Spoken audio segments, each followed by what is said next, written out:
Hello, everybody. You know my name.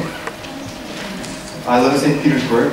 I see lots of familiar faces here. I was here last year. I feel very fortunate to have another opportunity to spend some time with you and to learn from you. I want to thank you organizers for putting together a wonderful conference. Of course, I knew it was going to be wonderful because last year it was a fantastic experience for me. And I want to thank John for the invitation. Continuing our theme of autonomy, I want to look at how technology and the internet can help our learners become more successful learners, which means more autonomous learners.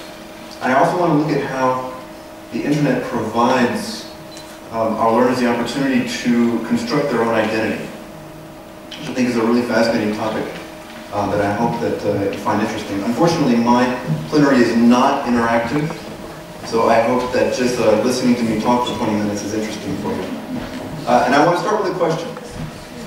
By a show of hands, how many of you consider yourself to be writing teachers?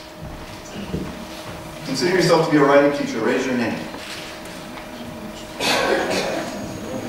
All right, I have news for you. We are all writing teachers. Whether you know it or not, whether you want to be one or not, you are a writing teacher. I think we can all agree that writing is an essential skill for successful learning of any language. Your mother tongue as well, right?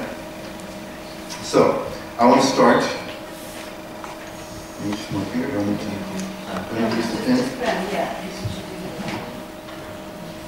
Alright, so here's what we're going to look at. Just an overview. I'm going to give you a very brief summary of kind of where we seem to be right now in teaching writing as a foreign language. And we're going to look at a handful of new tools for the student and some tools for the teacher as well. And then we'll look more closely at the internet itself and what it provides to writing students or to language students as far as what similarities using technology has in the writing classroom to regular everyday use of the internet that our students already know quite well. And then we'll look at a list of implications for the classroom. And so, first of all, writing is considered a series of steps, recursive steps. Recursive meaning you go from step 1 to step 2, and then to step 3 perhaps, and then perhaps back to step 2 of planning, revising, editing, rewriting, publishing. And in our case, publishing may be as simple as giving the assignment to the teacher, or if you're an adventurous teacher, you might have a bulletin board on the classroom wall where you can put your students' writing, or you can publish it on the course website, that kind of thing. But when it comes to teaching writing, we use this process as a means of approximating what successful writers do. So we assume that this is what successful writing is, to a certain extent. There is always a certain amount of planning, always a certain amount of proofreading. And so in the writing classroom, we approximate this. And we help students learn how to do it themselves. If they already know how to do it in their native language, then we can help them to transfer those skills to their second language. But writing is also communicating. Right? It's not just an exercise. You're actually trying to say something. And you're actually trying to say something to a reader. You have to know who your reader is. Simply writing something and not necessarily having an audience cannot really go much farther beyond something as simple as keeping a journal, which is really important, where the reader is you. But for every other type of writing, you kind of have to know who your reader is. And knowing who your reader is kind of affects that which you write. And so, for example, writing an email is very different than writing a joke, right? Or writing a recipe, right? Because our reader is different. The purpose for writing is different. And this affects that which we write. But, in addition to this, what we write says a lot about who we are. Right? So if I write a recipe, and I give it to you, and you try it at home, and I'm very careful to write the steps and exactly what you had to do for the recipe, and the dish is wonderful, your family just like, they eat it up and they think that it's a wonderfully delicious dish. Well, that says a lot about me, the person who wrote the recipe. But of course, if I didn't work very hard on the recipe, or I made some mistakes, or I wasn't very clear in my instructions, well, that says a lot about me too, doesn't it? Right? So what we write does say a lot about who we are, even if it's true, even if it's not true. So, let's look at some samples, some screenshots of different pieces of technology, resources available to students. You will know some of these. You probably will not know the others. But we're going to look at how our learners can use them in the writing classroom. So I gave this presentation last year at NATE in Chelyabinsk, but of course Novosibirsk has a Wikipedia page. What is Wikipedia? Yeah, it's an encyclopedia online. Okay. Who writes it? Anyone and everyone, right? Do you trust Wikipedia?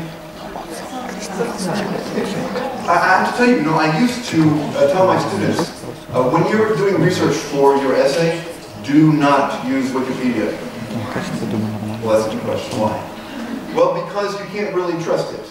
Now, I'm talking about the past, right?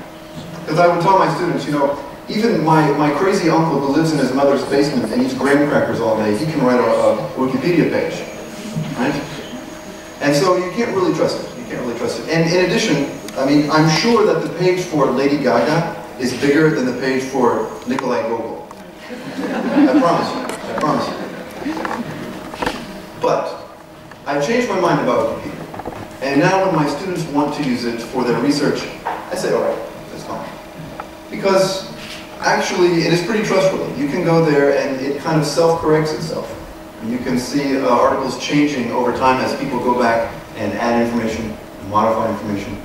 But in addition to that, if our learners know that you can't really trust it, well, that knowledge and that practice kind of helps with their critical thinking skills. Right? If they understand that Wikipedia is not always to be trusted, then they know, well, I can use it, but I can't use it as my only source, and I have to use it very carefully. And it's free, and it's huge. Why not use it, right? Is there any text in the world you can trust? Well, there are texts. Well, of course, but there are some texts that you can trust more than Wikipedia. I promise you can trust the New York Times more than you can trust Wikipedia. That is a promise. But that doesn't mean that you can't use Wikipedia. You know this, don't you? Of course. My former president used to call it the Google, right? Do you visit the Google? Yeah? Do you know how amazing this is? I'm sure you do. We now have at our fingertips the largest repository of information ever collected in all of human history. And no matter what time of day, I can sit in my living room, in my underwear, in the middle of the night, and I can learn anything. I can search any information, do any kind of research at all, and within seconds I have it right in front of me. This is revolutionary. When I was young, and I'm only 35, this was non-existent. It was non-existent. So I couldn't even imagine it. And our learners have this as well. Our learners have this at their disposal as well. Sometimes to their detriment, as we'll talk about in a little while. This is maybe something you haven't seen before. This is called a piece of software called Check My Words. It's not free, but it's cheap. And it's a plug-in for Microsoft Word. And with it, learners can take a look at their language errors and check their grammar. And so what they do is they highlight a word, they highlight a phrase, and then Check My Words gives them advice about possible mistakes that they could have made, and also use of certain words and such. Basically, this is something that a teacher can do for them. But if they have the software, they don't necessarily need it. And of course, this is using something like this successfully is of course an example of autonomy. Of course, at the end of my presentation, I'll have links to all these websites where you can find everything. So you don't necessarily have to take notes unless you really want to. And I also want to tell you that at my website, which you'll see at the end, you can download all my presentations, including this one. So don't feel like you have to write everything down. This is the Corpus of Contemporary American English. It's also free. You can use this, or learners can use this to search for words and see how they're used by native speakers. And with the corpus, it includes spoken text, it includes various levels of written text, from academic to not so. And I did a search for the word agree. This is a word that my learners, my students often have trouble with. And so you can just type the word in, and you can see at the bottom examples of how it's used. The common mistake is my students often say, am agree. I am agree, right? Which is not grammatical English. And so you can tell your student, go to this corpus, type in am agree, and see how many hits you get. 0. Right? Because agree in English is a verb. And you can't put two verbs next to each other like this.